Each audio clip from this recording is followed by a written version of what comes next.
اللہ نے لکھ دیا ہے تمہاری چاہ کو ہی صلہ تمہارا، یوں ہی تھوڑی نہ دعاؤں میں صبر کرنا آ گیا ہے تمہیں۔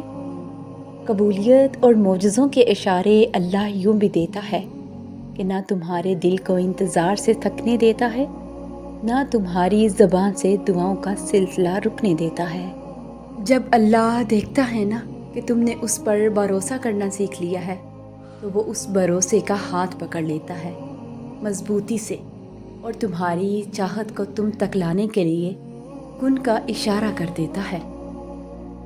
اور جب پہنچ جاتی ہیں تمہاری اس تک صدائیں تو وہ بدل دیتا ہے نصیب کی لکیروں کو بھی، کیونکہ وہ الخالق ہے، اس کی بارگاہ سے کوئی بھی خالی ہاتھ لوٹتا نہیں ہے۔ اور سنو، تمہاری دعائیں قبول ہونی ہی ہونی ہیں، اور سنو، تمہارا یہ اجر سے پہلے کا وقت چل رہا ہے۔ سنو، ابھی وقت صبر ہے، اس کے بعد وقت اجر ہوگا۔ صبر اے دل، اب معجزے ہونے کو ہیں، اب کہانی مکمل ہونے کو ہے۔ ہو سکتا ہے اللہ نے تمہارے لیے بھی معجزوں کی کہانی لکھی ہو، اور پھر ایک روز تم ان تمام خوفناک راہوں کے بند ہو جانے پر شکر کرو گے جن پر چلنے کے لیے تم بے ضد تھے اور اللہ نے تمہیں روک لیا۔